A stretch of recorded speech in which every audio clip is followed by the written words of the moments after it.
بسم اللہ الرحمن الرحیم۔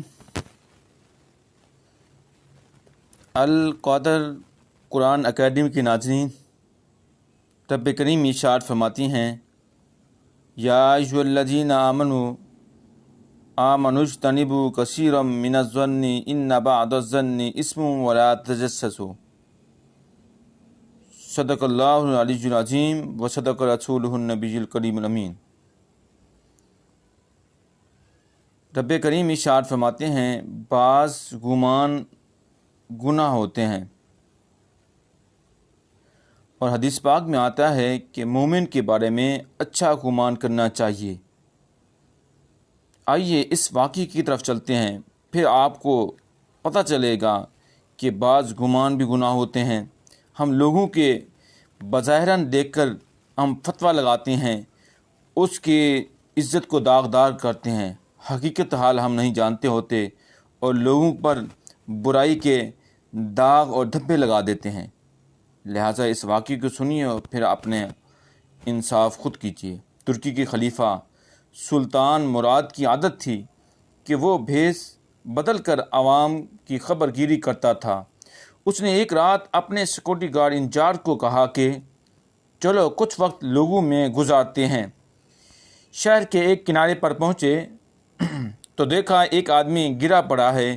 بادشاہ نے اسے ہلا کر دیکھا تو مردہ انسان تھا۔ لوگ اس کے پاس سے گزر کر جا رہے تھے۔ بادشاہ نے لوگوں کو آواز دی، ادھر آؤ بھائی۔ لوگ جمع ہو گئے اور وہ بادشاہ کو پہچان نہ سکے۔ پوچھا کیا بات ہے؟ بادشاہ نے کہا آدمی مرا پڑا ہے، اس کو کسی نے کیوں نہیں اٹھایا؟ کون ہے یہ اور اس کے گھر والے کہاں ہیں؟ لوگوں نے کہا یہ بہت برا اور گناہ گار انسان ہے۔ تو سلطان مراد نے کہا کیا یہ امت محمدیہ میں سے نہیں ہے؟ چلو اس کو اٹھائیں اور اس کے گھر لے جائیں۔ لوگوں نے میت گھر پہنچا دی۔ اس کی بیوی نے خاوند کی لاش دیکھی تو رونے لگی۔ لوگ چلے گئے۔ بادشاہ اور اس کا سیکورٹی انچارج وہیں عورت کا رونا سنتے رہے۔ وہ کہہ رہی تھی کہ میں گواہی دیتی ہوں، بے شک تو اللہ کا ولی ہے اور نیک لوگوں میں سے ہے۔ سلطان مراد بڑا متعجب ہوا، یہ کیسے ہو سکتا ہے؟ لوگ تو اس کے بارے میں یہ باتیں کر رہے تھے کہ اس کی میت کو ہاتھ لگانے کو تیار نہ تھے۔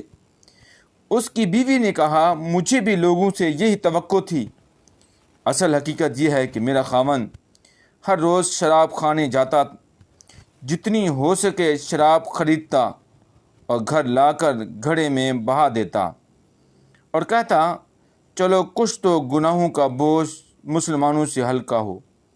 اسی طرح رات کو ایک بری عورت کے پاس جاتا اور اس کو ایک رات کی اجرت دے دیتا اور اس کو کہتا کہ اپنا دروازہ بند کر لے، کوئی تیرے پاس نہ آئے۔ گھر آ کر کہتا الحمدللہ آج اس عورت اور نوجوان مسلمانوں کے گناہوں کا میں نے کچھ بوجھ ہلکا کر دیا ہے۔ لوگ اس کو ان جگہوں پر آتا جاتا دیکھتے تھے۔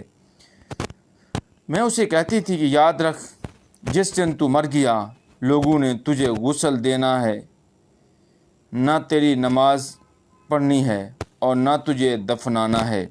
وہ مسکرا دیتا اور مجھ سے کہتا گھبرا مت، دیکھے گی کہ میرا نماز جنازہ وقت کا بادشاہ علماء اور اولیاء پڑھیں گے۔ یہ سن کر بادشاہ رو پڑا اور کہنے لگا میں سلطان مراد ہوں، کل ہم اس کو غسل دیں گے اور ہم اس کی نماز جنازہ بھی پڑھیں گے اور اس کی تدفین بھی ہم کروائیں گے۔ چنانچہ اس کا جنازہ بادشاہ، علماء، اولیاء، کثیر تعداد عوام نے پڑھا۔ آج ہم بغیر کچھ دیکھ کر یا محض دوسروں سے سن کر اہم فیصلے کر بیٹھتے ہیں۔ اگر ہم دوسروں کے دلوں کے بھید جان جائیں تو ہماری زبانیں گونگی ہو جائیں گی۔ جناب والا، یہ جنازہ تھا اس شخص کا جو شراب خریدتا تھا، اس کو گڑھے میں بہا دیتا تھا، لڑکی لے آتا تھا، دروازے میں بند کر دیتا تھا۔ سامعین ناظرین، ہمیں حقیقت جان کر پھر فیصلہ کرنا چاہیے۔